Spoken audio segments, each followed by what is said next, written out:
The first signs appeared on a Tuesday morning in Denver, when Dr. Marcus Thompson received a call that would change everything he thought he knew about infectious diseases, as emergency room physician Dr. Rebecca Martinez described patients exhibiting symptoms unlike anything in medical literature, victims arriving with severe bite wounds who displayed aggressive, almost feral behavior despite appearing to be in the final stages of what looked like advanced neurological deterioration.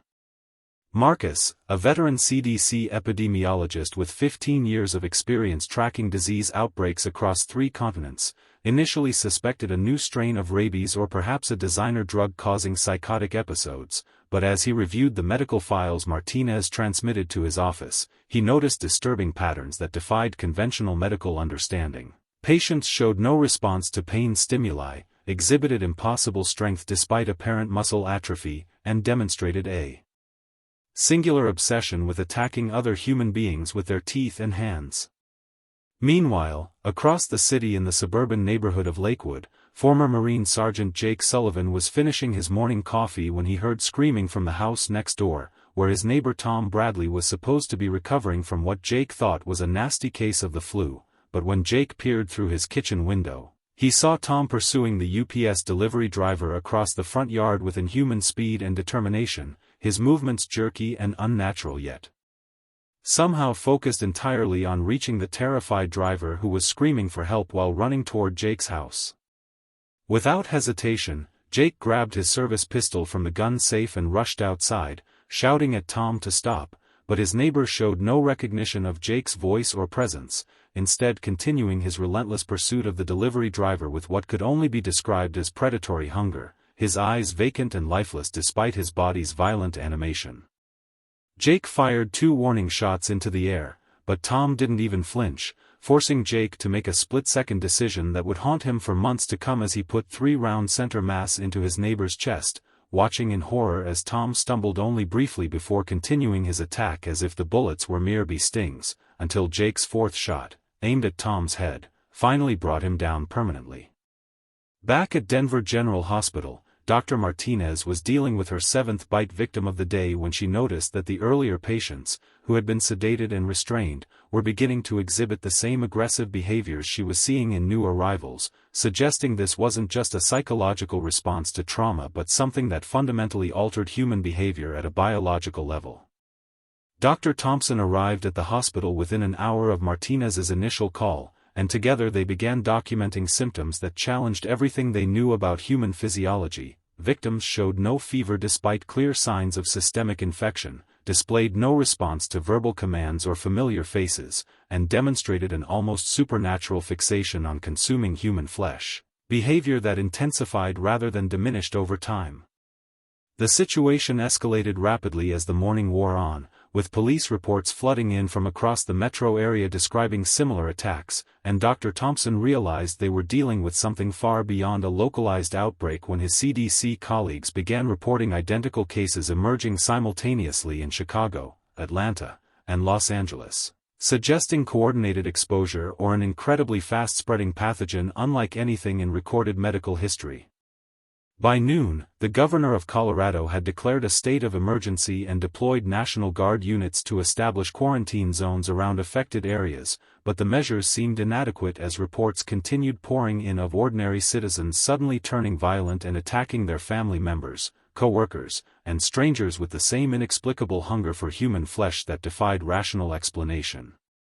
Dr. Martinez made a breakthrough observation when she noticed that the infected individuals seemed drawn to movement and sound, clustering around areas where healthy people were hiding and showing remarkable persistence in their attempts to reach potential victims, behavior that suggested some form of primitive hunting instinct had replaced higher cognitive functions. Jake Sullivan, meanwhile, had connected with other neighbors who had witnessed similar attacks, and together they began developing survival strategies based on Jake's military experience, quickly learning that the infected individuals, who they had started calling the turned, could only be stopped by complete destruction of brain tissue, and that they showed no fear, no pain response, and no capacity for reasoning or communication. As afternoon turned to evening, Dr. Thompson established communication with CDC headquarters in Atlanta, only to learn that the outbreak was now confirmed in over 40 cities across the United States, with preliminary reports suggesting similar incidents occurring in major population centers around the world, leading to the terrifying realization that humanity was facing an unprecedented global crisis that threatened the very fabric of civilized society. Emergency broadcast systems began transmitting warnings for citizens to remain indoors, avoid contact with infected individuals, and seek shelter in secure locations, but these instructions seemed inadequate against an enemy that showed no signs of tiring, retreating, or responding to conventional defensive measures. The day concluded with Jake Sullivan's impromptu survivor group barricaded inside a local elementary school, Dr. Thompson and Dr. Martinez working through the night to analyze blood samples and tissue specimens that revealed disturbing microscopic evidence of a parasitic organism unlike anything in existing biological databases, and emergency services across the nation struggling to maintain order as thousands of newly infected individuals began overwhelming law enforcement and military units, who were completely unprepared for an enemy that could not be reasoned with, negotiated with, or deterred through traditional means, setting the stage for humanity's greatest challenge and ultimate test of survival, innovation, and determination in the face of an apocalyptic threat that would reshape the world forever. Within 72 hours of the initial outbreak, the carefully constructed fabric of American society began unraveling at an unprecedented pace as the zombie infection spread exponentially through major population centers, overwhelming emergency services and government infrastructure with a speed that caught even the most pessimistic disaster preparedness experts completely off guard. While Dr. Marcus Thompson found himself trapped in the CDC's Denver Emergency Operations Center, watching in horror as real-time satellite feeds showed entire city blocks in Chicago, Los Angeles, New York, and Atlanta becoming war zones where National Guard units were falling back against waves of infected civilians who moved with terrifying coordination despite their apparent lack of higher brain function. Communication networks began failing systematically as cell towers were either destroyed in the chaos or abandoned by maintenance crews fleeing for their lives, creating information blackouts that made coordinated response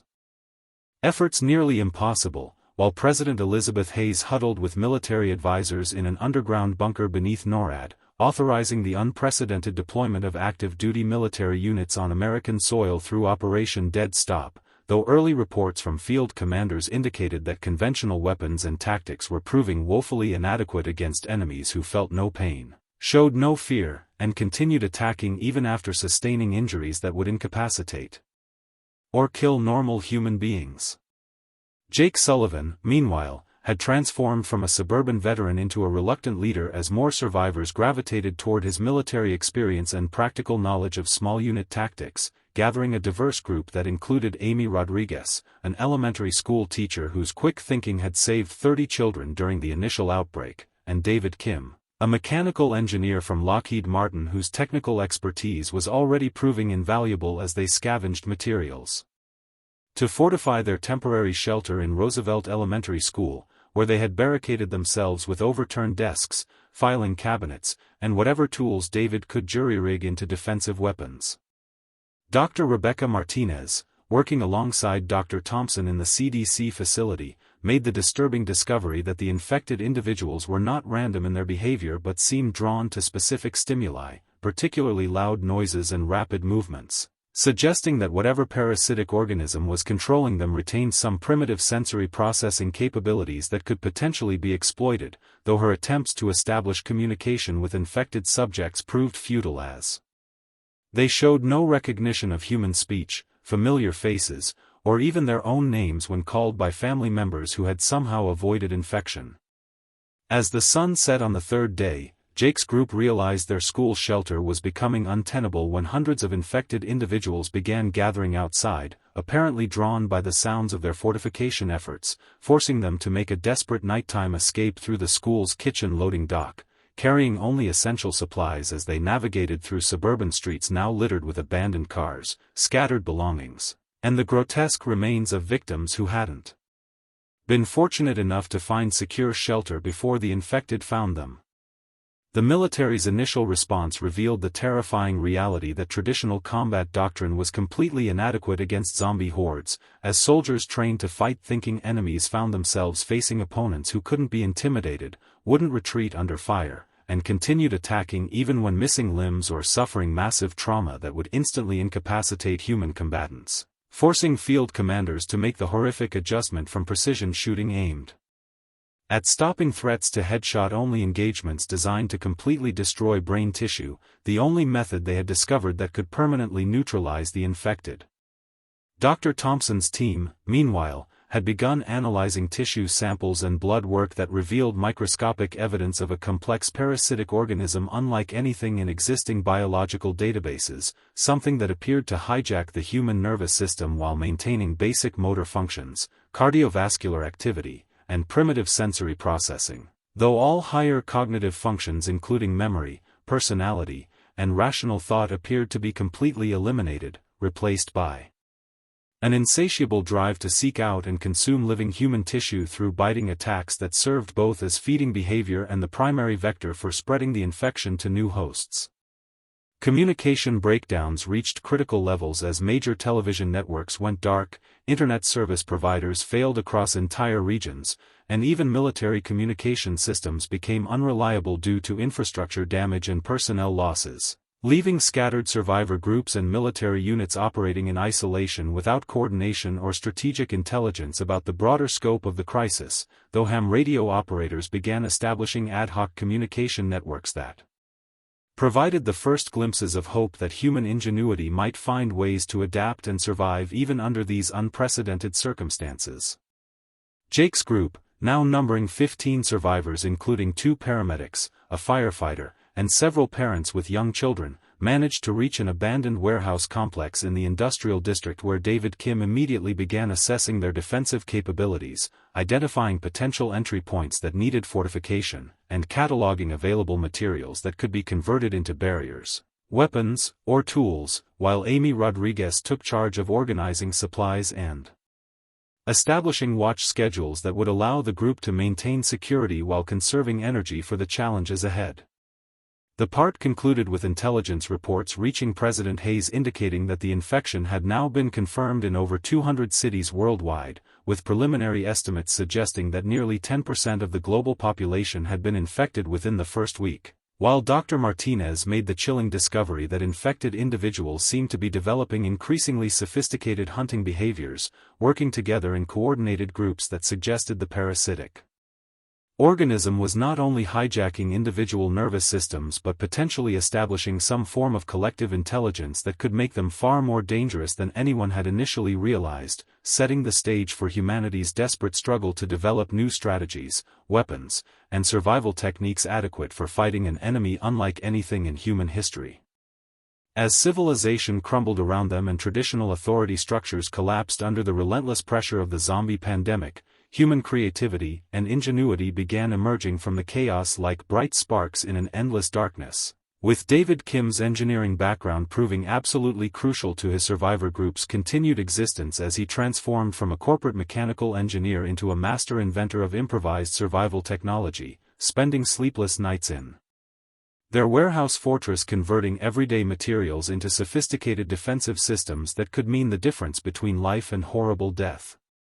Working with salvaged electronics from abandoned stores, car batteries, and spare parts from a nearby automotive repair shop, David developed his first breakthrough invention, noise-making decoy devices that could be remotely activated to draw zombie hordes away from their hiding spots, giving the survivors precious time to scavenge for supplies or relocate to safer positions when their current shelter became compromised by the ever-present threat of discovery by roaming infected individuals, who seemed to possess an uncanny ability to track living humans across considerable distances. Meanwhile, Dr. Rebecca Martinez, working in increasingly desperate conditions in the CDC's underground facility, made a revolutionary discovery that would change everything when her microscopic analysis of parasitic tissue revealed that the organisms controlling zombie behavior appeared to be extraordinarily sensitive to specific electromagnetic frequencies, particularly those in the low-frequency radio spectrum, suggesting that targeted electromagnetic interference might be able to disrupt the parasite's control mechanisms and potentially free infected individuals from their nightmarish condition, though her initial experiments with laboratory equipment produced only temporary effects that lasted mere minutes before the creatures recovered their aggressive hunting behaviors. Dr. Marcus Thompson immediately recognized the significance of Martinez's findings and began coordinating with David Kim through the ham radio network that had become humanity's lifeline for sharing critical information across isolated survivor groups, leading David to begin experimenting with electromagnetic pulse devices constructed from microwave ovens, car ignition systems, and other readily available electronic components, though his early prototypes were crude, unreliable, and potentially dangerous to the operators who would need to deploy them in close proximity to zombie hordes. Across the country in Houston, Texas, former NASA engineer Patricia Wells had emerged as the leader of a survivor group holed up in the Johnson Space Center, where her access to advanced scientific equipment and technical documentation allowed her to make her own groundbreaking discovery. Zombies exhibited significant behavioral changes when exposed to specific wavelengths of ultraviolet light, particularly UVC radiation in the 250 to 280 nanometer range, which seemed to cause the parasitic organisms visible distress and forced infected individuals to actively avoid illuminated areas during daylight hours, a finding that suggested the parasites had evolved in low-light environments and retained a fundamental vulnerability to certain types of electromagnetic radiation. Wells immediately began developing UV-based defensive systems using germicidal lamps, welding equipment, and solar panels salvaged from the Space Center's research facilities, creating the first successful zombie-repelling barriers that could maintain safe perimeters around survivor settlements without requiring constant human vigilance or ammunition expenditure. Though the systems required significant electrical power and were only fully effective during daylight hours when solar charging could maintain battery reserves. The military remnants of Operation Dead Stop, now operating under the desperate leadership of General Robert Hayes, the president's brother, began recognizing the revolutionary potential of these civilian innovations and started coordinating with survivor groups to share resources and technical expertise, leading to the first collaborative efforts between military personnel and civilian engineers to mass-produce and deploy electromagnetic pulse weapons, UV barrier systems, and acoustic decoy devices across multiple survivor settlements simultaneously. Jake Sullivan's group had grown into a sophisticated operation of over 50 survivors, including several former military personnel, medical professionals, and engineers who brought specialized knowledge to their collective survival efforts, with Jake serving as tactical coordinator while David Kim established what amounted to a field research and development laboratory in their warehouse complex, working around the clock to improve upon his electromagnetic pulse designs and develop new applications for Patricia Wells' UV radiation discoveries. The breakthrough came when David successfully created a portable EMP grenade using a modified car battery, copper wire coils, and a trigger mechanism salvaged from a handheld radio, producing a device that could temporarily paralyze zombies within a 30-foot radius for approximately 15 minutes. Giving survivors crucial time to escape from overwhelming situations or complete dangerous supply runs in infected territory, though the devices were expensive to produce and required careful handling due to their potential to damage electronic equipment carried by the operators. Dr. Martinez, meanwhile, continued her research into the parasite's biological vulnerabilities and made another critical discovery when laboratory experiments revealed that the organisms showed extreme sensitivity to temperature variations, particularly cold temperatures below freezing, leading her to begin developing liquid nitrogen weapons that could flash freeze infected tissue and potentially destroy the parasitic organisms permanently, though acquiring and storing liquid nitrogen in post. Apocalyptic conditions presented significant logistical challenges that would require coordination between multiple survivor groups and careful planning of supply chains that could operate under constant threat of zombie attack. Ham radio networks began carrying increasingly sophisticated technical discussions as survivor groups shared blueprints, improvement suggestions, and field test results for various anti-zombie technologies, creating an informal but highly effective research and development network that spanned the continent and allowed rapid dissemination of successful innovations while warning others about designs that had proven ineffective or dangerous, establishing the foundation for what would eventually become humanity's technological counteroffensive against the zombie plague that threatened to extinguish human civilization forever, though intelligence reports from scouting missions began indicating that zombie behavior was continuing to evolve in response to human defensive measures, suggesting an arms race between human innovation and parasitic adaptation that would determine the ultimate fate of both species. 6 months after the initial outbreak transformed the world into a nightmare landscape of abandoned cities and roaming zombie hordes, organized resistance networks began emerging from the underground bunkers, abandoned subway systems, and heavily fortified compounds where the remnants of humanity had learned to survive through careful planning, technological innovation, and the hard-won knowledge that cooperation between diverse groups of survivors offered the only realistic hope of reclaiming their world from the parasitic organisms that had claimed hundreds of millions of lives across the globe. Jake Sullivan's original group of warehouse survivors had evolved into the Rocky Mountain Resistance, a sophisticated military-civilian organization comprising nearly 300 survivors who had established secure communication links with similar groups throughout the western United States, creating the foundation for coordinated resistance operations that could leverage the collective knowledge and resources of multiple survivor communities simultaneously. Dr. Marcus Thompson's research team, now working in collaboration with military scientists and civilian engineers, achieved their first major breakthrough when they successfully developed a prototype electromagnetic weapon system that could temporarily paralyze zombie hordes by disrupting the parasitic organisms' neural control mechanisms over their human hosts, though the effect proved frustratingly temporary, lasting only 30 minutes before the creatures began recovering their aggressive hunting behaviors and renewed their relentless pursuit of living human targets.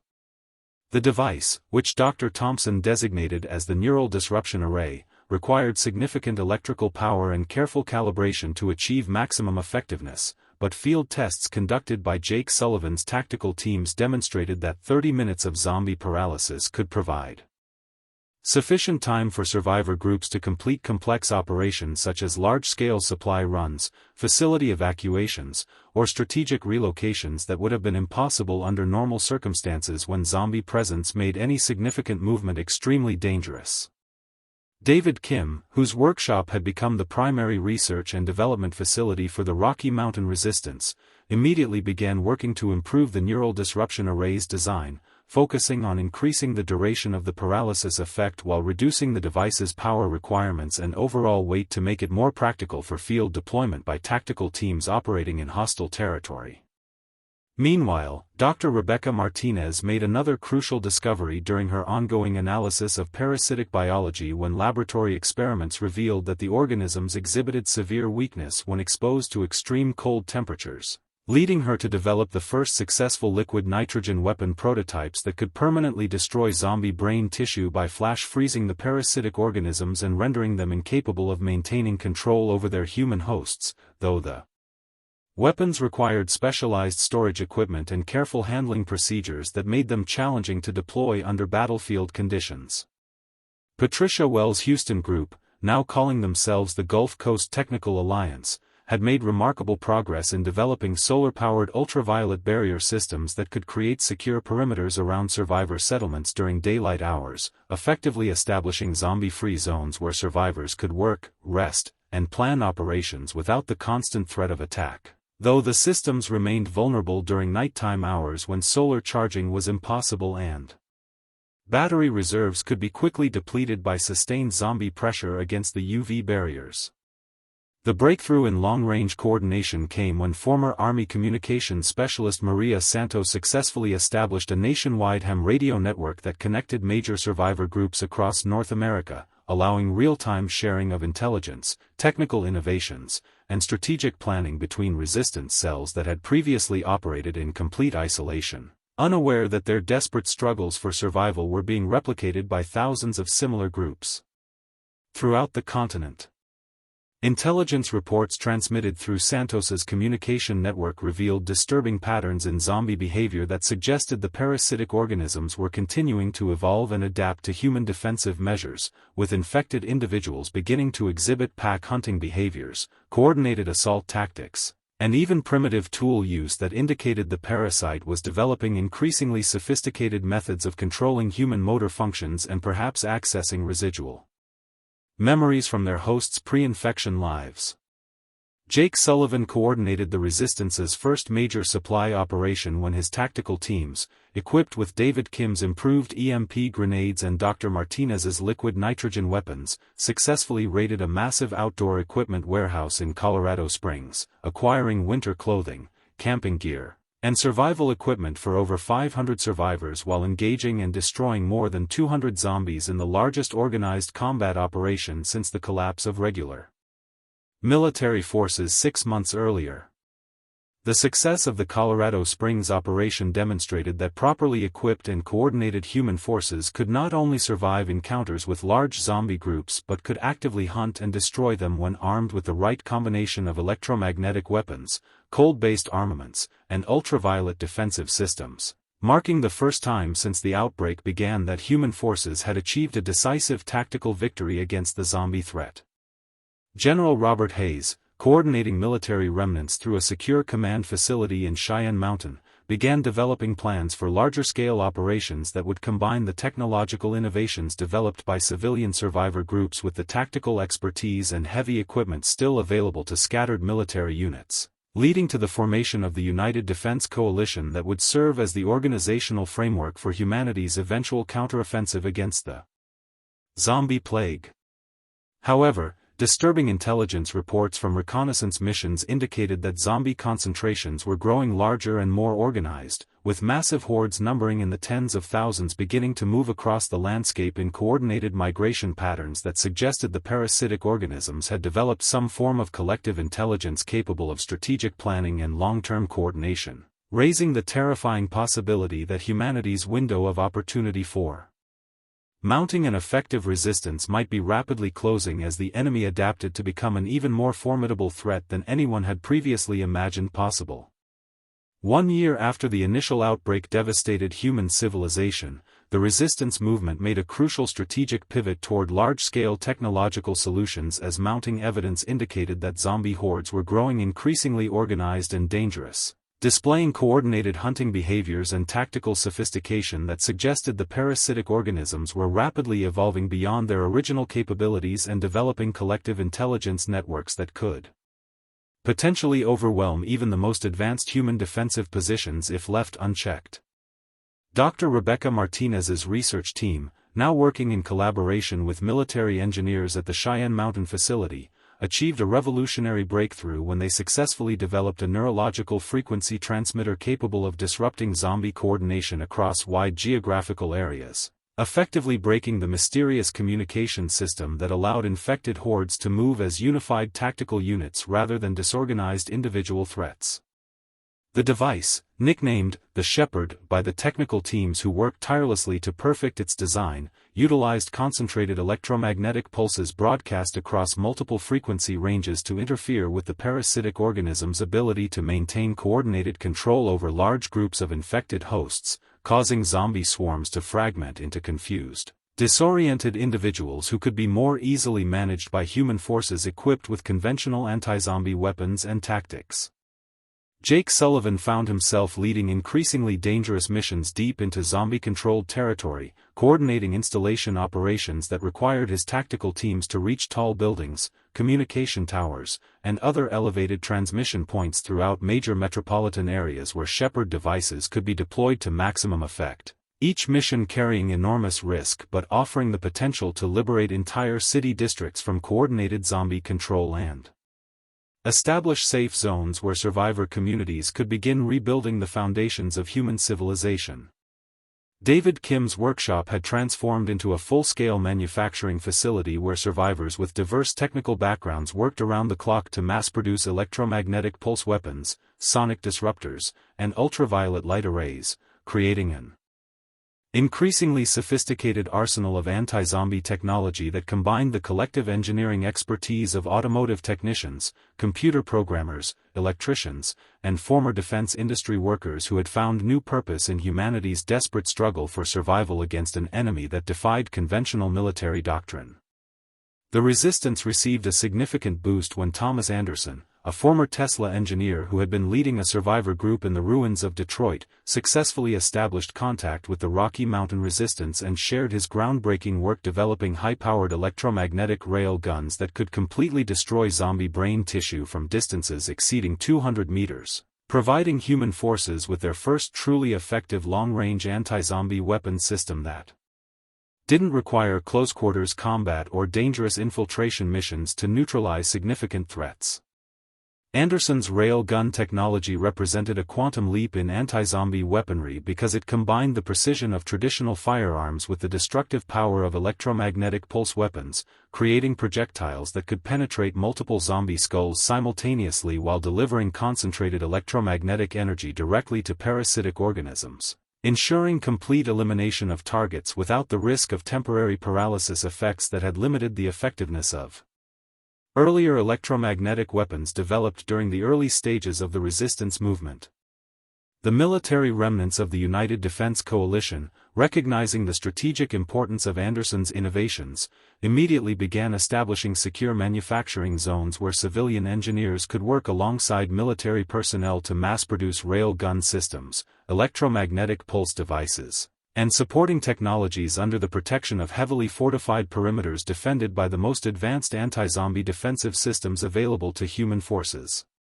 Patricia Wells' research team made another crucial discovery when their experiments with chemical enhancement of ultraviolet radiation revealed that certain metallic compounds could dramatically amplify the destructive effects of UV light against parasitic organisms, leading to the development of UV-enhanced ammunition that could be fired from conventional weapons while delivering concentrated ultraviolet energy directly into zombie brain tissue, effectively combining the reliability of traditional firearms with the parasitic destroying power of advanced light-based weapons systems. The enhanced ammunition proved particularly effective because it could be manufactured using readily available materials and deployed through existing military small arms, allowing survivor groups without access to sophisticated electromagnetic weapons to significantly increase their combat effectiveness against zombie threats while maintaining the tactical flexibility that came with using familiar weapon systems that required minimal specialized training or maintenance procedures.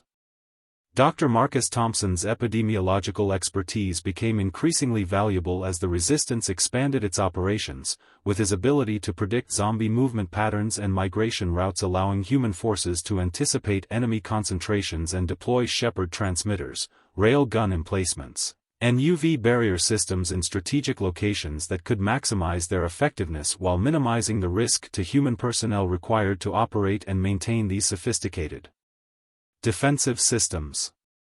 Intelligence-gathering operations revealed that zombie behavior was continuing to evolve in response to human technological advances, with infected individuals beginning to avoid areas with high electromagnetic activity and developing apparent immunity to certain frequency ranges that had previously proven effective in disrupting their coordination, suggesting an ongoing arms race between human innovation and parasitic adaptation that would require constant development of new technologies and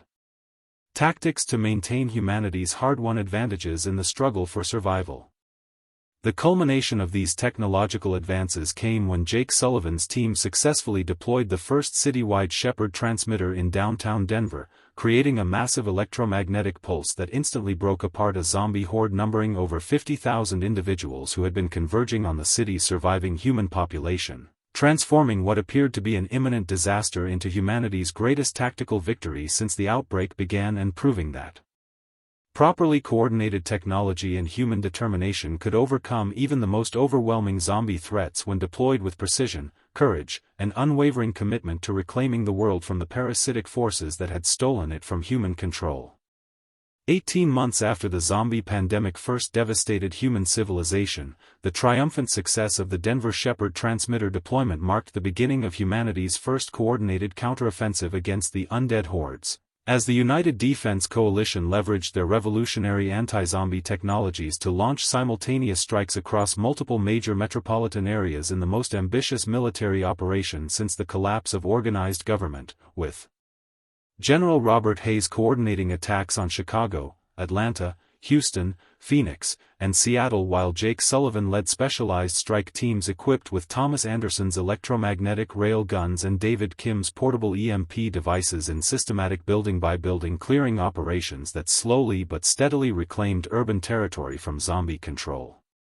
The offensive strategy combined Dr. Marcus Thompson's epidemiological expertise in predicting zombie movement patterns with Patricia Wells' UV light barrier technology and Dr. Rebecca Martinez's liquid nitrogen weapons, creating a multi-layered approach that could cut off zombie migration routes, establish secure perimeters around reclaimed areas, and permanently eliminate infected individuals through coordinated application of electromagnetic, thermal, and optical weapon systems that had been refined through months of desperate innovation and field testing under the most dangerous conditions imaginable.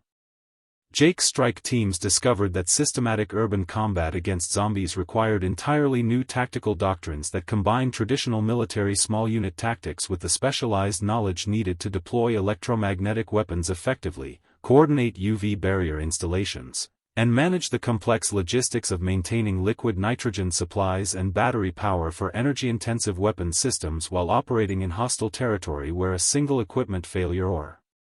tactical mistake could result in the complete loss of an entire squad to overwhelming zombie swarms. The reclamation of Chicago became the model for all subsequent operations when Jake's forces successfully cleared the downtown area by establishing a series of concentric UV barriers that created safe zones where engineering teams could install permanent Shepard transmitters, electromagnetic pulse cannons, and solar-powered defensive systems that transformed the city center into a fortress of human technology capable of repelling even the largest zombie attacks while providing a secure base for further expansion operations into surrounding neighborhoods and suburbs. Dr. Martinez's teams played a crucial role in the offensive by deploying mobile liquid nitrogen weapons that could exploit the parasite's temperature sensitivity to create corridors of advance through heavily infested areas, flash freezing entire zombie clusters and rendering them vulnerable to conventional weapons while simultaneously clearing pathways for the heavy equipment needed to establish permanent defensive installations and communication networks that would maintain human control over reclaimed territory even after the initial assault forces moved on to new objectives. Patricia Wells coordinated aerial support operations using helicopters and small aircraft equipped with UV-enhanced incendiary devices that could clear large areas of zombies while leaving critical infrastructure intact, allowing human forces to capture power plants, water treatment facilities, and communication centers that would be essential for rebuilding civilized society in the reclaimed territories, though these aerial operations required exceptional skill and coordination due to the extreme danger posed by zombie-infected pilots and the constant threat of equipment failure in post-apocalyptic conditions where replacement parts and maintenance facilities were extremely scarce. Military engineers working under David Kim's direction began constructing permanent electromagnetic barrier systems around each reclaimed city, creating expanding zones of human-controlled space that could serve as staging areas for further offensive operations while providing secure environments where civilian survivors could begin the long process of rebuilding infrastructure, establishing agriculture, and creating the industrial capacity needed to support larger-scale military operations against the remaining zombie concentrations scattered across the continent. The resistance forces made a startling discovery during the reclamation of Atlanta when reconnaissance teams found evidence that zombies had been attempting to construct crude barricades and defensive positions around critical infrastructure, suggesting that the parasitic organisms had developed not only collective intelligence but also strategic planning capabilities that allowed them to anticipate human tactical objectives and prepare countermeasures, a finding that forced military planners to constantly adapt their operational strategies and develop new technologies to stay ahead of an enemy that was clearly learning from each engagement and evolving new defensive behaviors in response to human attacks. Thomas Anderson's electromagnetic rail gun technology proved absolutely crucial during the siege of Houston, where his weapons provided the long-range firepower needed to eliminate zombie concentrations before they could mass for coordinated counterattacks against human positions, allowing assault teams to advance through urban areas without facing the overwhelming numbers that had characterized earlier engagements, though the rail guns required constant maintenance and careful ammunition management due to the complex electromagnetic components that could be damaged by environmental factors or combat stress. Intelligence reports from all fronts indicated that the offensive operations had successfully liberated approximately 40% of the major urban areas that had been under zombie control, with nearly 8 million survivors now living in secure zones protected by advanced anti-zombie technology. Though reconnaissance missions beyond the reclaimed territories revealed massive zombie concentrations in rural areas and smaller cities that suggested the enemy was adapting to human tactics by abandoning the large metropolitan areas where electromagnetic weapons and UV barriers were most effective and regrouping in locations where human technological advantages would be less decisive. The strategic situation reached a critical turning point when Dr. Thompson's analysis of zombie migration patterns revealed that the remaining infected population, estimated at nearly 50 million individuals across North America, was beginning to converge on the largest and most successful human settlement, the Colorado Front Range megacity, where the Rocky Mountain Resistance had grown into a thriving community of over 2 million survivors who represented humanity's greatest concentration of technical expertise, military capability, and industrial capacity, setting the stage for what intelligence analysts predicted would be the final and most decisive battle of the Great Undead War. Retriclod can make mistakes. Please double-check responses. As human forces celebrated their unprecedented territorial gains and the successful liberation of major urban centers across the continent, reconnaissance satellites and drone surveillance revealed a terrifying new reality that would test humanity's technological innovations and military capabilities to their absolute limits. The remaining zombie population, now estimated at nearly 50 million infected individuals, was converging on the Colorado Front Range megacity in what appeared to be a coordinated mass migration that defied all previous understanding of zombie behavior and suggested that the parasitic organisms had developed a central intelligence capable of strategic planning on a scale that threatened to overwhelm even the most advanced human defensive systems. Dr. Rebecca Martinez's latest research indicated that the parasitic organisms were being controlled by what she termed an alpha entity that had somehow achieved a level of collective consciousness far beyond anything previously observed, coordinating zombie movements across thousands of miles and demonstrating an understanding of human tactical capabilities that allowed it to recognize the existential threat posed by humanity's technological revolution and respond with unprecedented strategic sophistication that included the deliberate abandonment of territories where human electromagnetic and UV weapons were most effective in favor of a final devastating assault on humanity's most important stronghold. Intelligence reports from field reconnaissance teams described zombie hordes moving with military precision across the Great Plains, Rocky Mountains, and southwestern deserts, exhibiting advanced tactical behaviors such as coordinated flanking maneuvers, strategic use of terrain features for concealment, and even the employment of crude tools and weapons improvised from debris and abandoned military equipment, indicating that the alpha entity was not only coordinating zombie movements but actively accessing and utilizing residual memories and skills from its infected human hosts to create a more formidable enemy than anyone had imagined possible.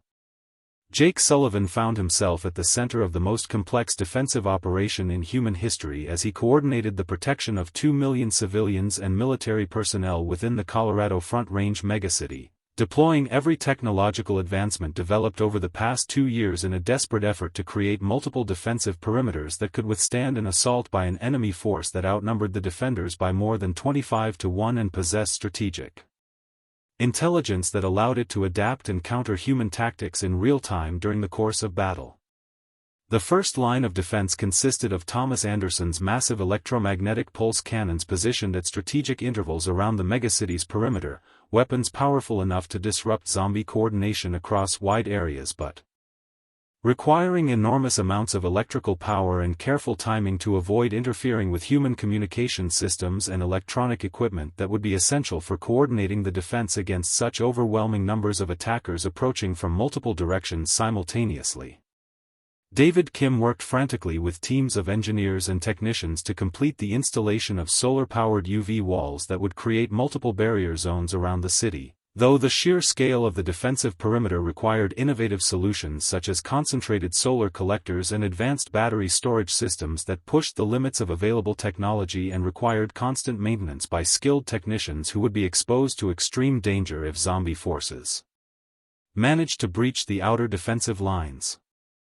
Patricia Wells coordinated the evacuation of non-essential civilians to underground bunker complexes that had been expanded and reinforced specifically for this contingency, though the logistics of moving, housing, and supplying nearly 500,000 people in subterranean facilities while maintaining the industrial capacity needed to produce ammunition, spare parts, and technical components for the defensive systems presented challenges that required innovative solutions and careful resource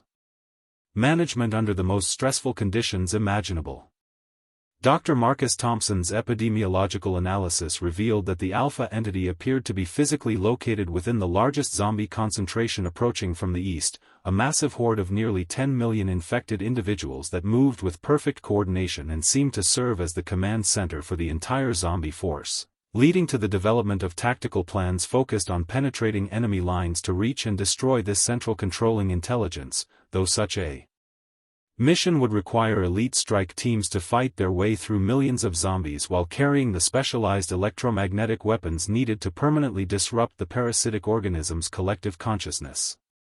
The most ambitious technological project undertaken during the defensive preparations was Thomas Anderson's city-sized electromagnetic pulse generator, a device that could theoretically destroy every parasitic organism within a 50-mile radius by generating an electromagnetic field of unprecedented power and duration, though the weapon would require the combined electrical output of the entire megacity's power grid and risked destroying all electronic equipment within its range, potentially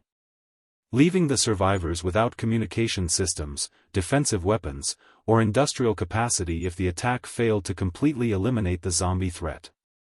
Military planners faced the horrifying realization that traditional defensive strategies were inadequate against an enemy that could coordinate the movements of 50 million individuals with perfect precision, leading to the development of entirely new tactical doctrines that emphasized mobility, technological superiority, and the exploitation of the parasite's few remaining vulnerabilities, particularly their sensitivity to specific electromagnetic frequencies and their apparent inability to function effectively in extremely cold temperatures, which led to experiments with weather modification systems and large-scale liquid nitrogen deployment that could create environmental conditions unfavorable to zombie operations. As the massive zombie hordes began appearing on the horizon, moving across the landscape like a dark tide that stretched from the eastern plains to the western mountains, Jake Sullivan prepared his forces for what intelligence analysts predicted would be the largest and most decisive battle in human history. A confrontation that would determine whether humanity's technological innovations and indomitable spirit could triumph over the parasitic forces that had claimed hundreds of millions of lives and threatened to extinguish human civilization forever, with the fate of the species hanging in the balance as two fundamentally different forms of intelligence prepared to clash in a struggle that would reshape the world regardless of which side emerged victorious from the carnage that was about to begin. The final confrontation between humanity and the zombie plague became a testament to human ingenuity, determination, and the power of technological innovation as the defenders of the Colorado Front Range megacity deployed every advancement developed during 2 years of desperate struggle, transforming what appeared to be an impossible defensive situation into the greatest victory in human history through the coordinated application of electromagnetic weapons, ultraviolet barriers, liquid nitrogen systems, and strategic brilliance that proved superior intelligence could triumph over overwhelming numbers when combined with revolutionary technology and unwavering courage. Jake Sullivan led the opening phase of the battle by coordinating elite strike teams equipped with Thomas Anderson's most advanced electromagnetic rail guns, using precise targeting and superior mobility to punch through zombie lines and create corridors of advance that allowed specialized units to penetrate deep into enemy territory while maintaining communication links with the main defensive positions through hardened communication systems that could function even under the massive electromagnetic interference generated by the city's defensive weapons. The breakthrough came when Dr. Rebecca Martinez's research teams, working with intelligence gathered from captured zombie specimens, successfully located the Alpha entity within a converted shopping mall complex that had been transformed into a massive parasitic colony protected by the most aggressive and coordinated zombies encountered during the entire war. Creatures that demonstrated unprecedented tactical sophistication and seemed capable of anticipating human movements and developing countermeasures in real time during the course of battle. David Kim's electromagnetic pulse devices proved absolutely crucial during the 3-day siege, as his weapons created temporary disruptions in zombie coordination that lasted just long enough for assault teams to advance through otherwise impenetrable defensive positions, while Patricia Wells' ultraviolet weapon systems carved corridors of safety through zombie-infested areas by exploiting the parasite's fundamental vulnerability to specific wavelengths of light that caused immediate cellular damage to the organisms controlling infected human hosts. The battle raged across multiple fronts simultaneously as human forces employed every technological advantage at their disposal, with Thomas Anderson's rail gun batteries providing devastating long-range firepower that could eliminate entire zombie formations before they could mass for coordinated attacks, while Dr. Martinez's liquid nitrogen weapons created flash-frozen zones where zombie movements became sluggish and predictable, allowing conventional forces to advance and consolidate territorial gains that would have been impossible under normal combat conditions.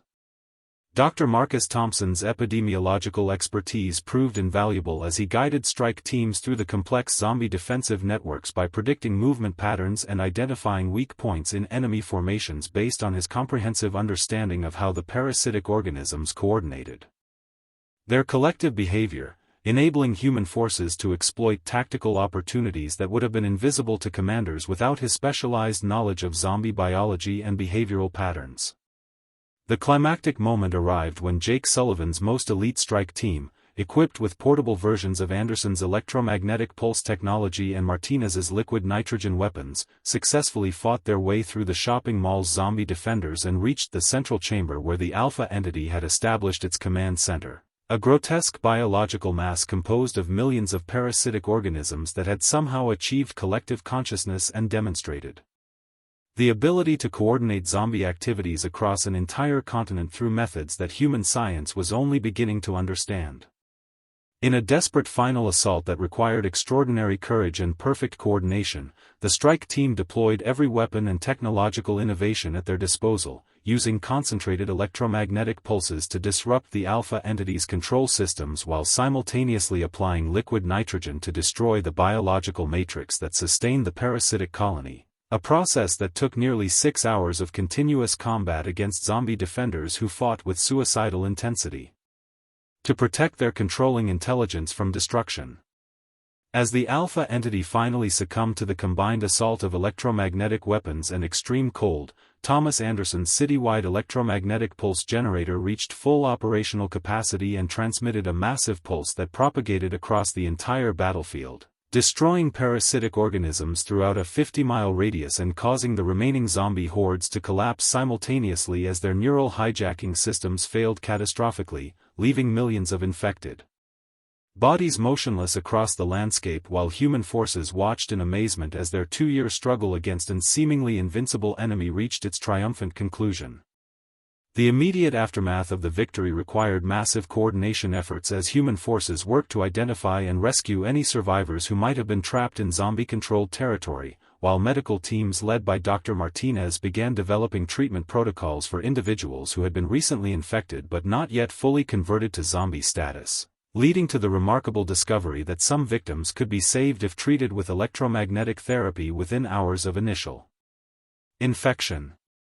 6 months after the final battle, Dr. Martinez's research team achieved their ultimate breakthrough when they successfully developed a permanent vaccine against the parasitic organisms, using modified electromagnetic frequencies to create immunity in healthy individuals while simultaneously developing treatment regimens that could reverse early-stage infections, ensuring that humanity would never again face the threat of a zombie pandemic.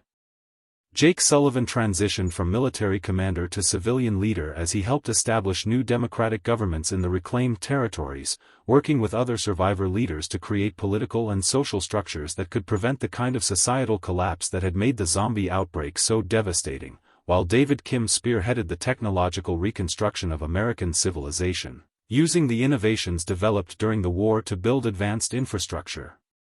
systems that were more resilient and efficient than anything that had existed before the outbreak. The story concluded with a scene of children playing in Denver's restored parks while electromagnetic pulse towers stood in the distance as permanent monuments to human innovation and the triumph of intelligence over destruction, symbols of how humanity had not merely survived the zombie apocalypse but had emerged stronger, more unified, and more technologically advanced than ever before, having proven that human creativity, determination, and cooperation could overcome any threat when guided by scientific knowledge and unwavering commitment to protecting the future of civilization.